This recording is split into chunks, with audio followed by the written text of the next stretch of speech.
October 15th, 1988. Steve McQueen walked into his Paramount dressing room and found his wife of 23 years naked with his best friend, the man he'd trusted with his deepest fears, the woman who promised to love only him. 36 crew members watched what happened next. McQueen didn't scream, didn't throw a punch. He smiled. Then he walked to his desk, picked up a manila envelope and handed it to his wife.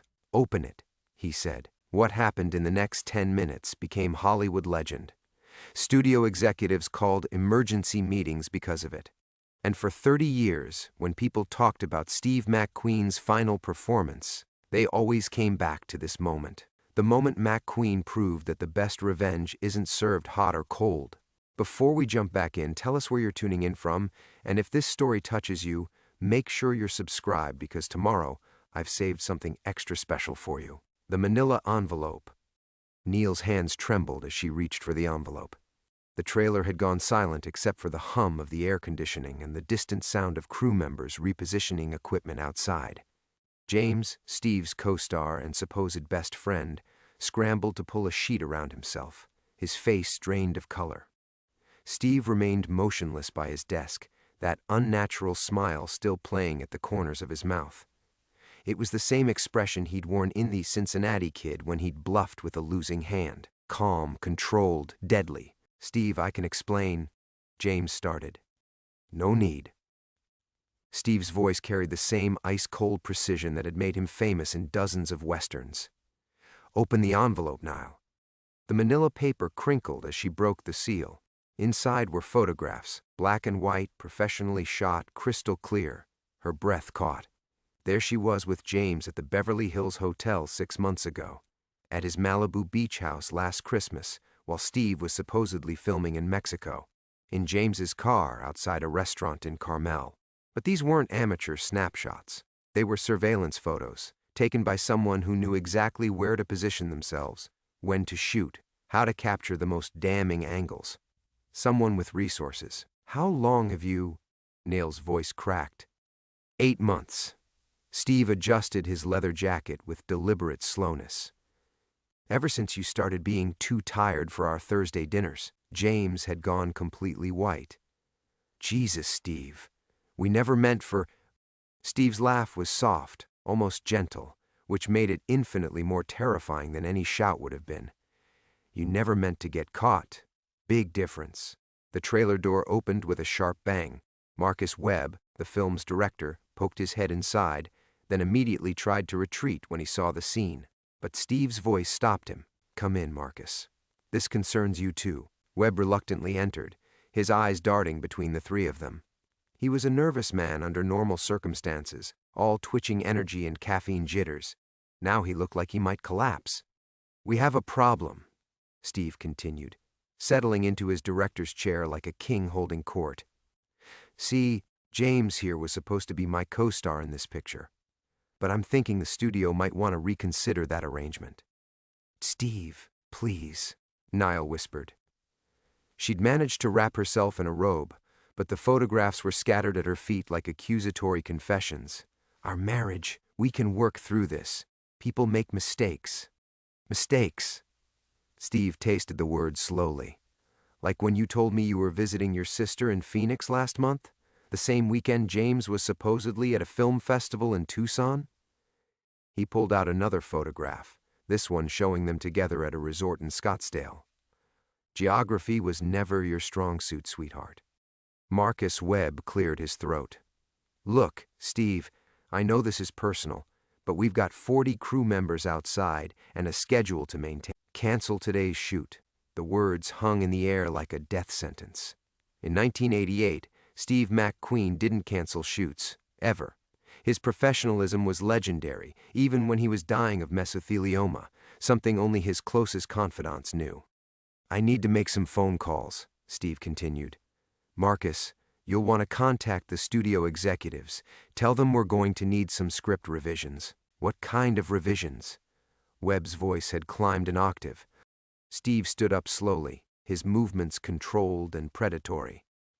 For a moment the mask slipped, and something dangerous flickered in his eyes. something that spoke of a childhood spent fighting for survival, of a man who'd learned early that the world would take everything from you if you let it.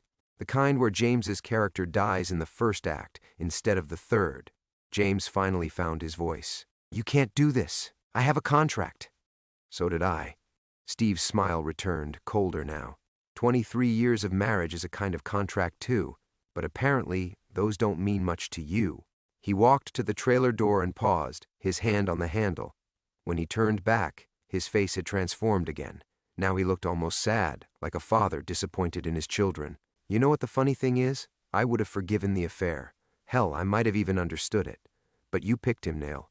The one person who knew about my mother, who knew what abandonment did to me as a kid. The silence stretched until it became unbearable. That's the part I can't forgive. That's the part that's going to cost you everything. Steve opened the door, and the sounds of the film set rushed in. Hammers, voices, the rumble of equipment being moved. Normal sounds of people doing their jobs, unaware that they'd just witnessed the beginning of the most calculated revenge in Hollywood history. He stepped outside into the California sunshine, leaving behind the wreckage of his marriage and his friendship.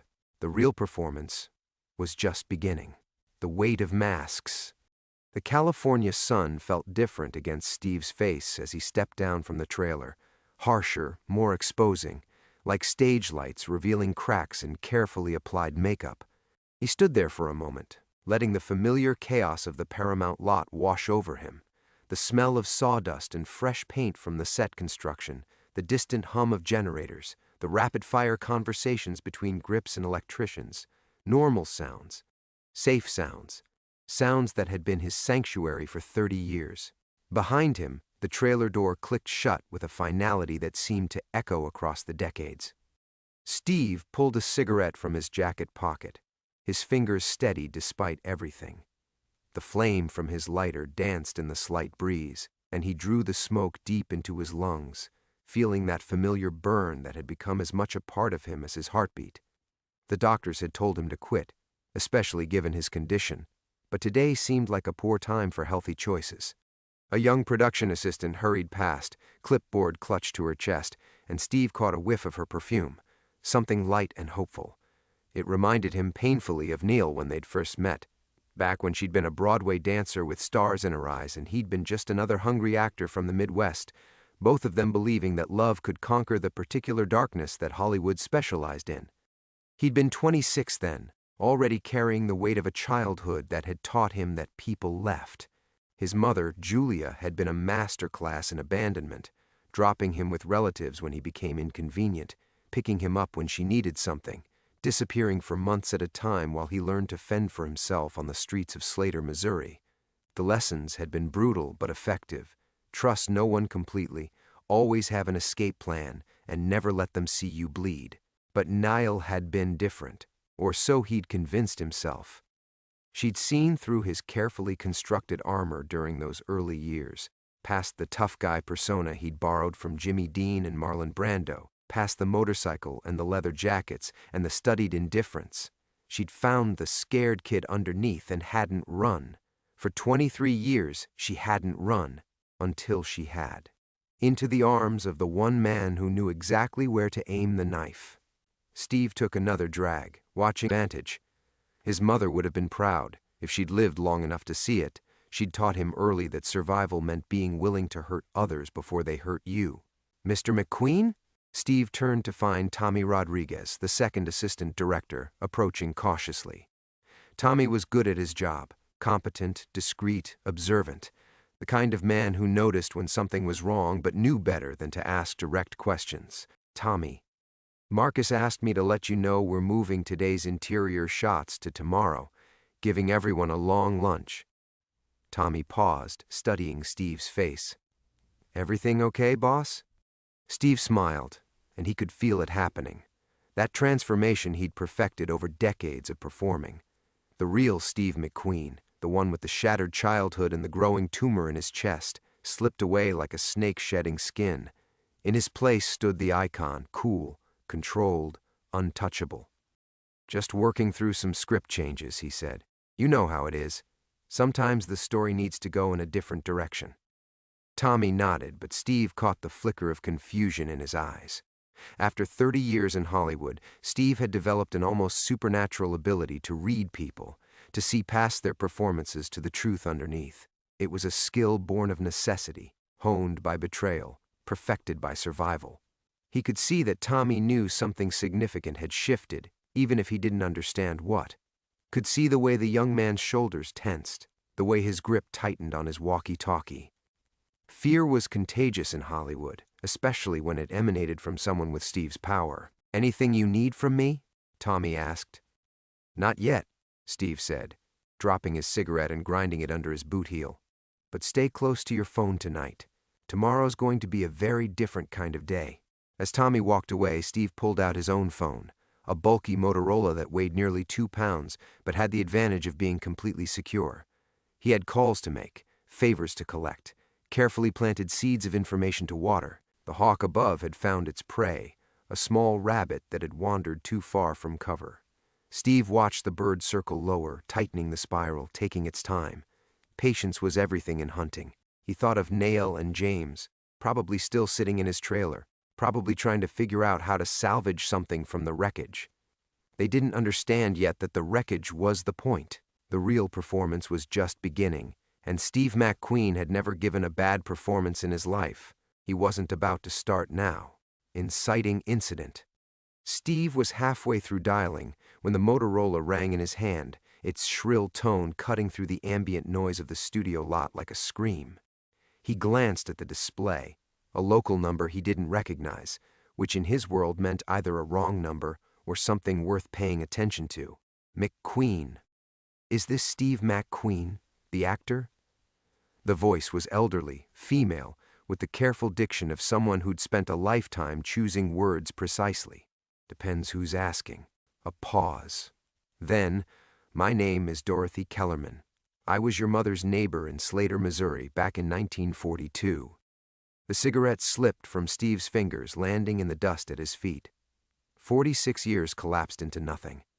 He was 12 years old again, standing on Dorothy Kellerman's front porch with a black eye and a torn shirt, begging her to let him sleep in her barn because his mother had disappeared with another traveling salesman and left him with Uncle Claude, who had hands like hammers and a taste for bourbon. "Mrs. Kellerman."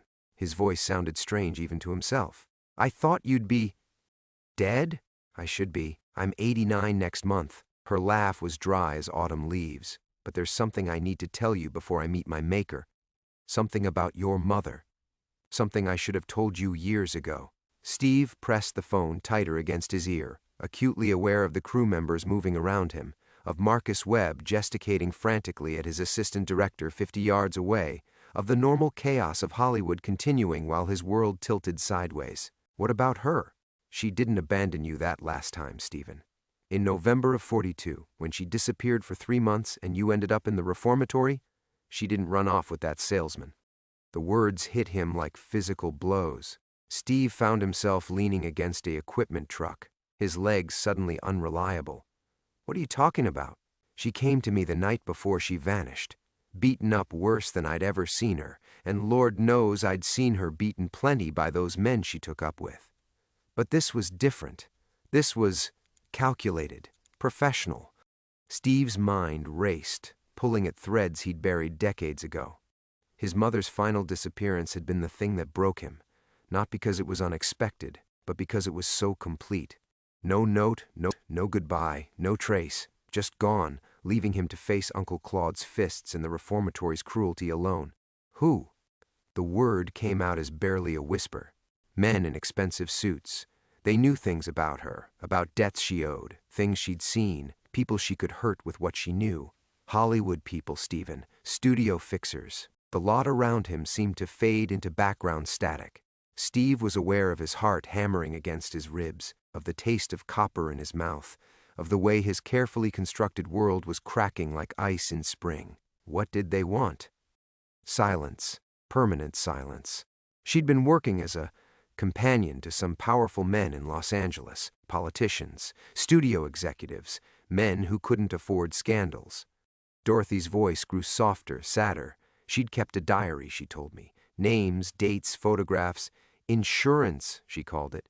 Steve closed his eyes, remembering fragments, his mother's mysterious trips to California, the expensive clothes that would appear and disappear, the phone calls she'd take in hushed whispers.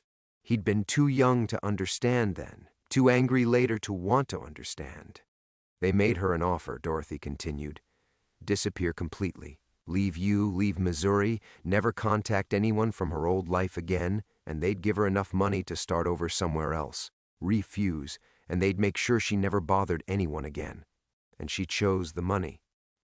The bitterness in his voice surprised him with its intensity. No, child. She chose you. The words hung in the air like smoke. Steve felt something fundamental shift inside his chest.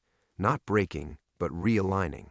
Like bones setting after being broken for so long he'd forgotten they were supposed to fit together differently. She made me promise to tell you if anything happened to her. Took me 46 years to find the courage. Dorothy's breathing was labored now, as if the confession had cost her something vital.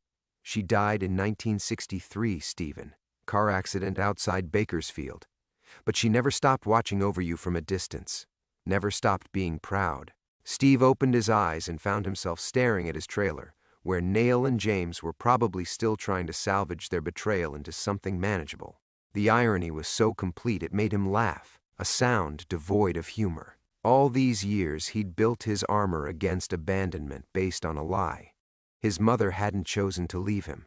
She'd chosen to protect him, the only way she knew how. And now, when his wife had actually abandoned him, when his best friend had actually betrayed him, he finally understood the difference. Mrs. Kellerman, he said quietly, thank you. The line went dead, leaving him alone with the truth that changed everything. Early development. Steve stared at the dead phone in his hand, Dorothy Kellerman's words echoing in his skull like gunshots in a cathedral. Around him, the Paramount lot continued its relentless dance.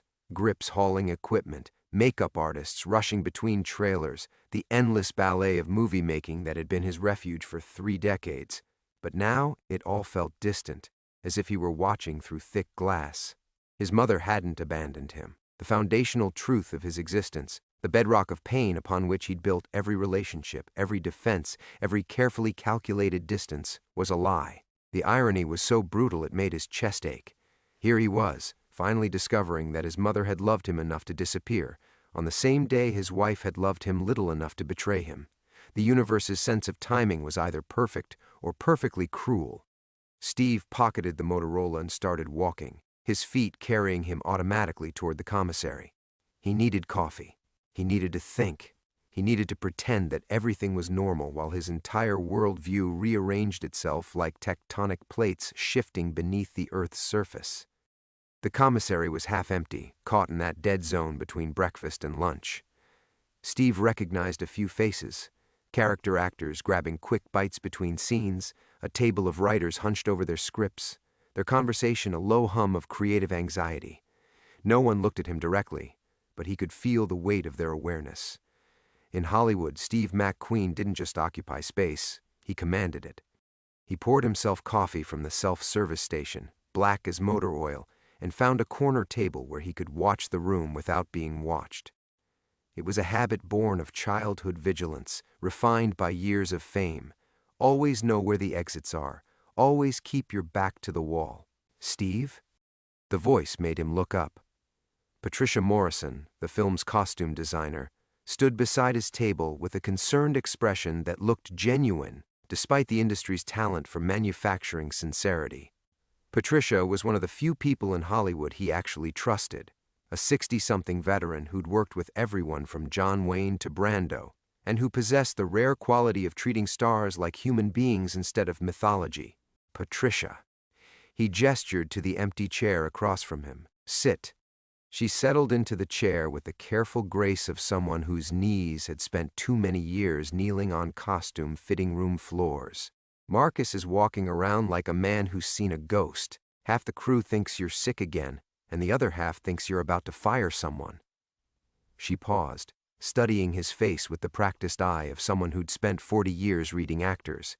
Which is it? Steve almost smiled. Patricia had always been direct, cutting through Hollywood's layers of euphemism and careful positioning like a surgeon's scalpel. It was refreshing, especially now. Neither. Both. He took a sip of coffee, buying time while he decided how much truth to offer. There's been a complication with the picture. What kind of complication? Before Steve could answer, James Dean Morrison walked into the commissary. Not the legendary James Dean who died in 1955, but James Morrison, the character actor who'd adopted the name hoping some of the mystique would transfer. Steve had always found him pathetic, a man so desperate for identity icon. But today, watching Morrison scan the room nervously before heading to the coffee station, Steve saw something different. The man moved like prey, quick, darting glances, shoulders hunched defensively.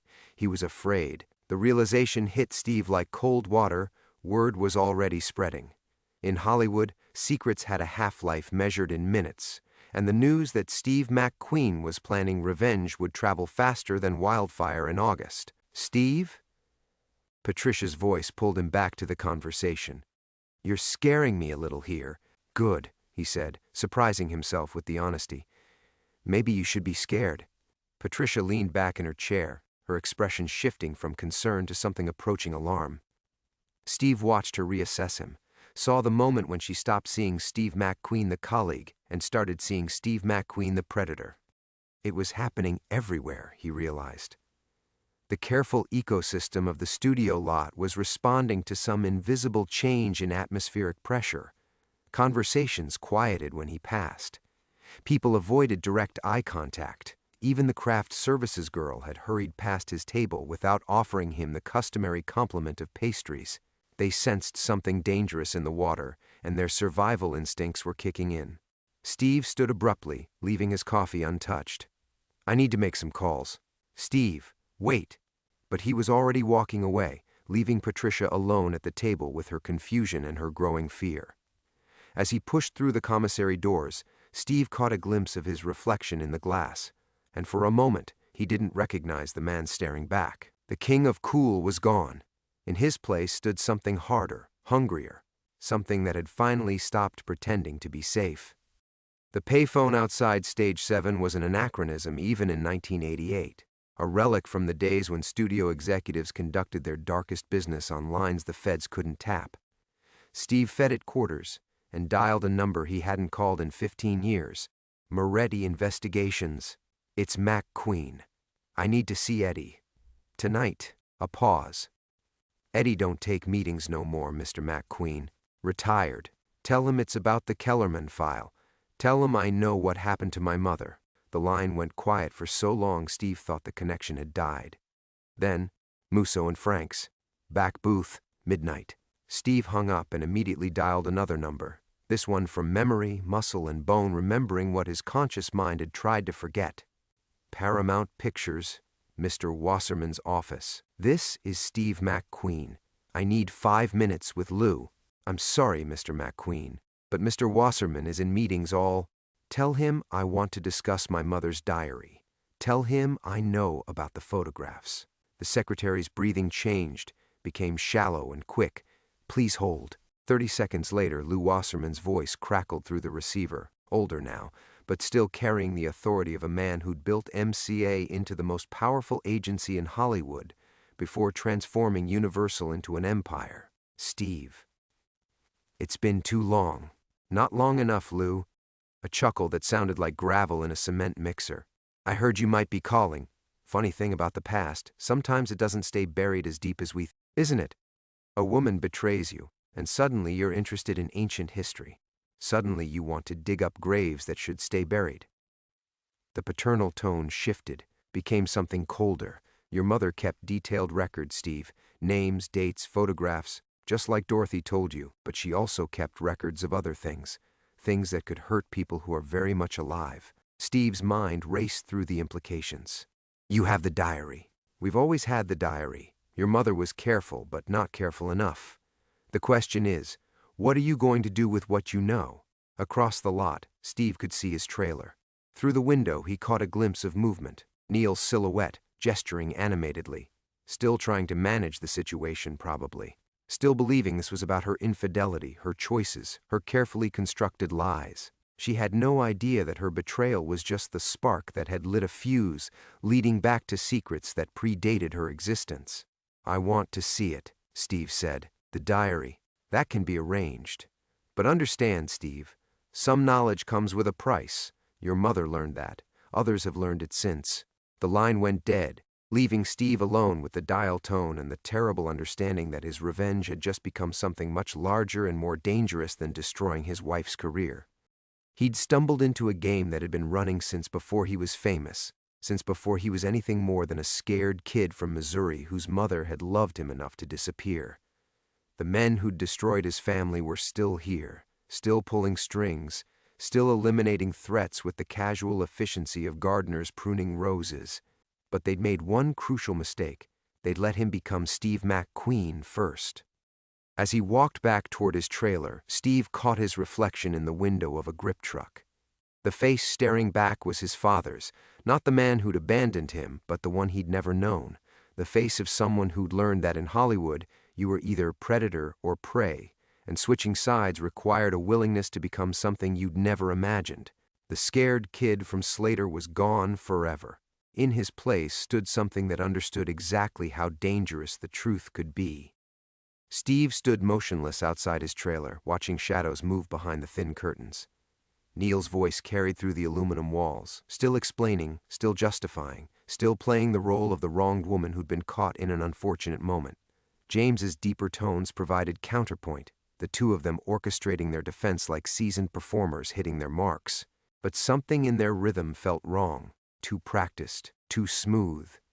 Steve pulled out his cigarettes with steady fingers, struck a match, and let the first drag burn deep into his lungs. The nicotine sharpened his focus, and suddenly he was seeing the last 6 months with terrible clarity.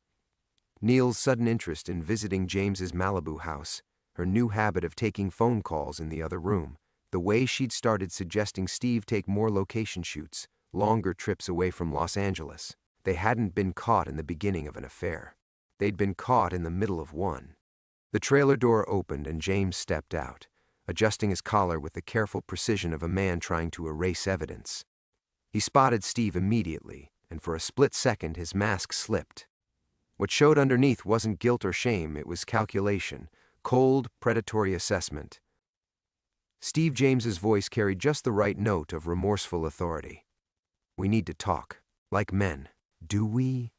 James approached with the confident stride of someone who'd already planned this conversation, mapped out every emotional beat. Steve recognized the performance. He'd given similar ones himself, back when he was young enough to believe charm could solve anything. What happened in there? "It's not what you think." Steve took another drag, studying his oldest friend's face. James Morrison, former Marine, method actor, the man who'd held Steve's head while he puked tequila behind the Whiskey A Go-Go in 1967. The man who'd been best man at his wedding to Nail. The man who'd taught him how to ride a motorcycle fast enough to outrun his demons. "What do I think, James?" "You think this is some calculated betrayal, some long-term deception." James spread his hands in a gesture of wounded sincerity. "But it's not, it just happened. These things happen, Steve, you know that." The lie was so beautifully constructed that Steve almost admired it. James had always been a good actor, not great, but good enough to make a living playing cowboys and cops in B-pictures. This performance, though, was award caliber. The pain in his voice when he said Steve's name. The careful way he positioned his body to suggest openness while actually blocking the trailer door. The micro-expressions that communicated regret without admitting wrongdoing. "How long?" Steve asked quietly. "Steve." "How long, James?"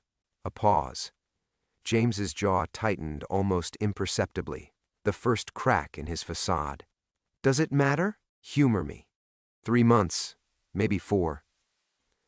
James ran a hand through his hair, a gesture Steve remembered from 100 late-night conversations about women and fear and the price of fame. It started innocent. "She was lonely. You were gone so much with the racing and—" "Stop." The word came out harder than Steve intended, sharp enough to make James step back. Because suddenly Steve was remembering other things, the way James had suggested he take that Monaco racing circuit last spring, how Neil had been so supportive of the idea, so encouraging about him pursuing his passion, the way James had offered to look after things while Steve was gone for 6 weeks. They'd orchestrated his absence, planned it, encouraged it, used it. You suggested Monaco, Steve said, the pieces falling into place with sickening precision. Last April, you said I needed to get back to what made me happy. James's eyes flickered, another crack in the performance. Steve, you're reading too much into... And the Baja race in February. That was your idea too, wasn't it? Said I needed to prove I could still handle the desert. You did need to prove that. You were drinking too much, getting soft. 8 months. Steve's voice was barely above a whisper, but it carried enough menace to make James shut his mouth. This has been going on for 8 months. Steve, she was in your bed before Christmas, wasn't she? While I was on location in Colorado freezing my ass off in the snow, she was warming yours in Malibu. James's mask finally cracked completely. What emerged wasn't the remorseful friend or the tortured lover. It was something uglier, more honest. His mouth curved into a smile that belonged on a man counting money while his partner bled out in an alley. You want the truth, Steve? Fine. James straightened, his whole posture shifting from supplication to confrontation. She's been unhappy for years. Years. You think your little racing hobby makes you interesting? You think disappearing for weeks at a time makes you mysterious? You're not the king of cool anymore. You're just a rich man with expensive toys, trying to recapture something that died a decade ago. The words hung in the air like acid smoke. Steve felt something fundamental shift inside his chest, not heartbreak but recognition. He'd spent 30 years reading people, learning to spot the predators hiding behind friendly faces. He should have seen this coming from James Morrison, the wannabe who'd always lived in other men's shadows. But the real revelation wasn't James's cruelty. It was his arrogance. The bone-deep conviction that Steve McQueen was just another aging actor, too soft and too trusting to fight back. James Morrison had no idea what he'd just unleashed. You're probably right, Steve said quietly, flicking his cigarette into the dust. Lucky for both of us, I've never been particularly good at accepting the truth. Steve watched James's confidence falter as the implications of those words settled between them. The afternoon sun cast long shadows across the lot, and in that golden light, Steve could see his old friend finally beginning to understand that something had shifted in the conversation's current. What's that supposed to mean? James asked, but his voice had lost its earlier swagger. Steve didn't answer immediately. Instead, he lit another cigarette and let his gaze drift across the studio lot, past the sound stages where dreams were manufactured, past the executive buildings where those dreams were bought and sold, toward the distant hills where the real Los Angeles hid behind layers of smog and ambition. You know what I learned in reform school, James? Steve's voice carried the casual tone of a man discussing the weather. How to wait, how to plan, how to smile at someone while you're deciding exactly how you're going to destroy them. Steve, you're scaring me a little here. Good. Steve turned back to face him, and James actually took a step backward. You should be scared. See, while you two have been playing house for the last 8 months, I've been doing some homework. Amazing what you can learn when you stop trusting people. The trailer door opened and Neil emerged, her hair hastily repaired, her lipstick fresh.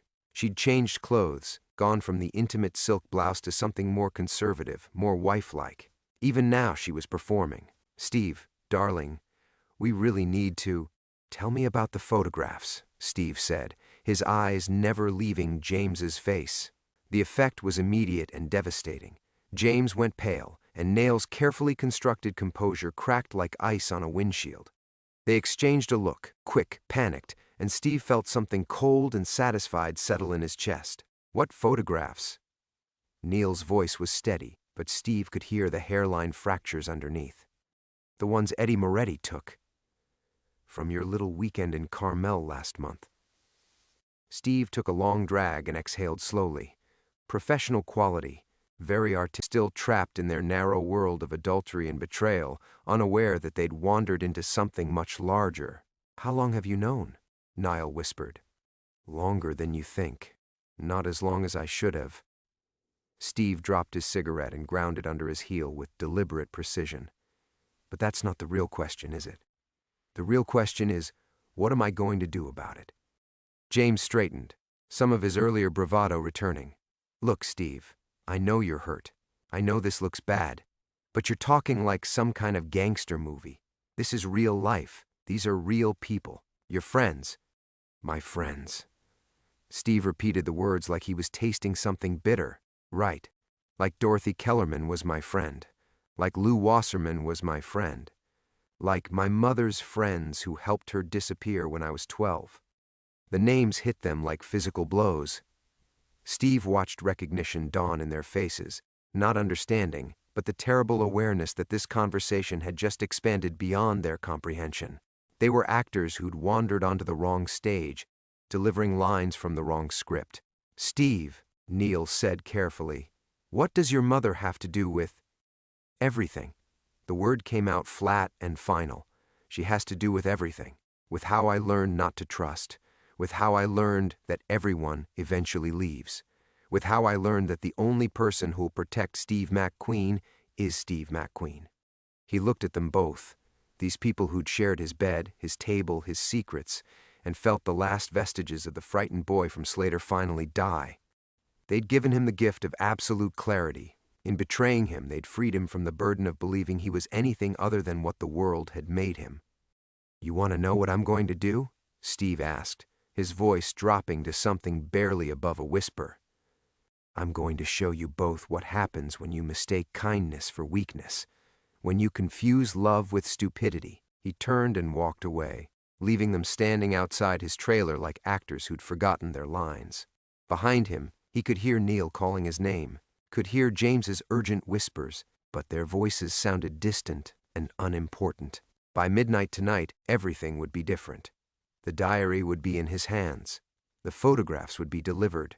And James Morrison and Niall Adams would discover that some men, when pushed far enough, stopped pretending to be civilized. The king of cool was dead. What emerged from his ashes was something much more dangerous. Climax. Steve walked across the studio lot with the measured pace of a man who had already decided everything. The late afternoon sun cast long shadows between the sound stages, and the usual chaos of a working film set seemed muted, as if the very air had thickened with anticipation. He could feel eyes following him, grips pausing in their work, script girls looking up from their clipboards, everyone sensing that something fundamental had shifted in the atmosphere.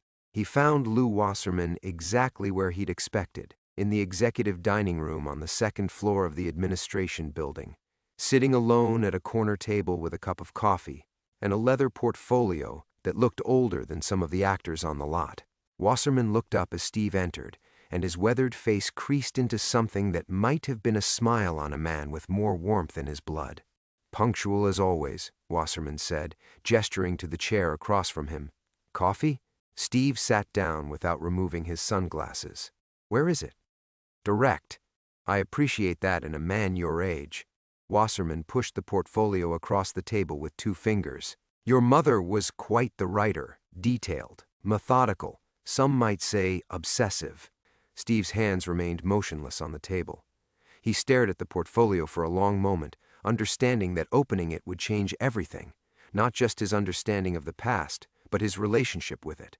Some doors, once opened, could never be closed again. She knew she was going to die, he said finally. Cancer doesn't announce itself with trumpets, but it makes its presence known. Wasserman's voice carried the flat pragmatism of a man who'd outlived 3 generations of Hollywood royalty. She had perhaps 6 months. Enough time to arrange certain protections for you, by disappearing, by removing herself as a potential weakness. Your mother understood better than most that love makes us vulnerable. Wasserman lifted his coffee cup with hands that barely trembled despite his age. She also understood that some secrets are worth dying for. Steve opened the portfolio. The first thing he saw was his own face, a school photograph from when he was 11, stapled to the inside cover next to a handwritten note in his mother's careful script, "My beautiful boy. I hope you never have to read this, but if you do, know that everything I did was to keep you safe from becoming what they are." The pages that followed were a map of corruption that stretched back to the 1940s. Names, dates, photographs, financial records. Studio executives who'd built their empires on blackmail. Directors who'd traded roles for silence about their appetites. Agents who'd fed young actors to predators like farmers fattening cattle for slaughter. Wasserman's name appeared on dozens of pages. James Morrison's father, a studio head Steve had barely remembered, appeared on even more. She was going to expose all of this, Steve said, not looking up from the pages. She was going to try. Noble sentiment, misguided execution. Wasserman set down his cup with the delicate precision of a man performing ritual. Your mother would. Truth is just another commodity. Supply and demand, like everything else. Steve turned another page and found photographs, images that made his jaw clench so hard he heard his teeth creak. Men he'd known, men he'd worked with, men he'd trusted, and in several of them, barely recognizable but unmistakable, a younger version of himself. Jesus Christ. She kept you away from the worst of it, but she couldn't protect you completely. Not and keep you in the business. Wasserman's tone remained conversational, as if they were discussing shooting schedules rather than systematic abuse. The photographs from that party at Morrison's house in '68, you were, what, 18, 19? Old enough to make choices, young enough not to understand their consequences. Steve remembered that party, remembered drinking too much, remembered waking up in a room he didn't recognize with gaps in his memory that had always troubled him. He'd assumed it was just the tequila. He'd been wrong about a lot of things. Morrison's been using this against me for 20 years, Steve said, pieces falling into place with sickening clarity. That's why he's always been around, why he always knew exactly which buttons to push. James inherited more than money from his father. He inherited leverage. Wasserman leaned back in his chair, studying Steve with the clinical interest of a scientist observing a particularly interesting specimen. Your recent domestic troubles provided him an opportunity to tighten his grip. A man whose wife betrays him becomes malleable, desperate for any kind of loyalty, even the false kind. Steve closed the portfolio and looked up at Wasserman for the first time since sitting down. Behind his sunglasses, his eyes had gone completely flat, the same expression that had made hardened stuntmen nervous on sets for 3 decades. You're telling me this because you think it makes me controllable too. I'm telling you this because your mother made a deal. Wasserman's smile was sharp as a scalpel, her silence in exchange for your protection. She's dead now. The deal expires with her, unless I renew the terms, unless you choose to honor her sacrifice. Steve stood up, the portfolio tucked under his arm like a weapon he wasn't sure he wanted to use. Through the window, he could see the studio lot stretching toward the horizon, thousands of dreams being manufactured in the California sunshine. Somewhere down there, Neil and James were probably planning their next move, still believing this was about love and betrayal and the small cruelties people inflicted on each other. They had no idea they'd been soldiers in a war that had been raging since before they were born. What happens if I don't renew? Steve asked. Wasserman's smile widened, revealing teeth that looked like old ivory. Then you find out exactly how dangerous the truth can be, Mr. McQueen, for everyone. Steve walked out of the administration building into the dying light of a California evening, the portfolio heavy under his arm like a coffin he'd been carrying for 30 years without knowing it. The studio lot had emptied except for security guards and the skeleton crew working overnight shoots, their distant voices echoing off the soundstage walls like whispers from another world. He didn't go back to his trailer. Instead, he found himself walking towards Stage 7, where they'd shot the diner scenes last week. The ones where his character, an aging cop, finally understood that justice and the law were 2 different animals entirely. The irony wasn't lost on him. Inside the darkened soundstage, the fake diner sat like a museum exhibit of American dreams. Steve settled into one of the red vinyl booths, the same one where he'd delivered his final monologue about good men learning to live with compromise. In the silence, he opened the portfolio again. His mother's handwriting filled the margins of every document, a running commentary on 2 decades of watching her son navigate a minefield she'd helped create. They invited Steve to Morrison's party tonight, one entry read. I told him not to go, but he thinks I'm being overprotective. How do I explain that some invitations are traps without destroying his faith in everyone? Another, dated 3 months later, Steve doesn't remember what happened at the party. Blessing or curse? James Morrison called today. Said he was worried about Steve's drinking. The boy doesn't even drink that much. It's starting. page after page of a woman watching helplessly as the machine she'd tried to protect her son from slowly digested him anyway. By the time Steve reached the final entry, cancer has its advantages. They can't threaten a dead woman. His hands were shaking.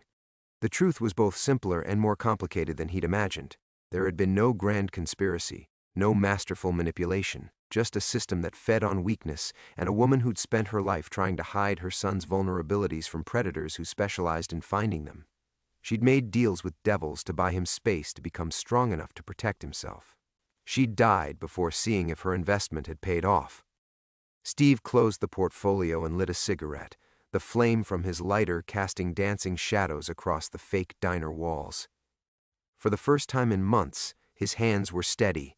The rage that had been eating him alive since catching Niall with James was gone, replaced by something cleaner, not peace, but resolution. He thought about Wasserman's ultimatum, about the choice between continuing his mother's silence or watching her secrets destroy everyone they touched. He thought about James Morrison, still believing he held leverage over a man who'd already lost everything that mattered. He thought about Niall, probably rehearsing apologies for betrayals that were insignificant compared to the ones that had shaped their entire relationship. None of it mattered anymore. Steve stood up and walked to the payphone mounted on the soundstage wall. He dialed a number from memory, one of the few investigative journalists in Los Angeles who still cared more about truth than access. "Charlie, it's Steve McQueen. Remember that conversation we had about Hollywood's dark side? I've got something for you." The call took 20 minutes. Charlie asked good questions, took careful notes, promised to verify everything before publication. When Steve hung up, he felt lighter than he had in years. He made a second call, this one to his lawyer. "I want you to draw up divorce papers. Yes, tonight. And I want you to call James Morrison in the morning. Tell him our business relationship is terminated, effective immediately." The third call was the hardest. Neil answered on the second ring. "Steve? Where are you? We need to talk." "We really don't," he said quietly. "But I wanted you to know I'm not angry anymore." "Steve, please, if you'd just listen. I hope you're happy with him. I really do. You both deserve exactly what you'll get from each other." He hung up before she could respond. Outside, dawn was breaking over the Hollywood hills, painting the sky the color of old roses. Steve walked to his car, the portfolio still under his arm. He would drive it personally to Charlie's office, then disappear for a while. Maybe Mexico, maybe Europe, somewhere far from the wreckage that would follow when his mother's secrets finally saw sunlight. As he started the engine, Steve caught his reflection in the rearview mirror. The face looking back at him was older, marked by knowledge he'd never wanted, but it was finally his own. No more masks, no more performances. The frightened boy from Slater and the King of Cool had both died in that fake diner, leaving behind something simpler and more dangerous. A man with nothing left to lose and the truth for a weapon. His mother had taught him to survive by hiding. Now he would honor her memory by refusing to hide anymore. Some secrets were worth dying for. Others were worth living to expose.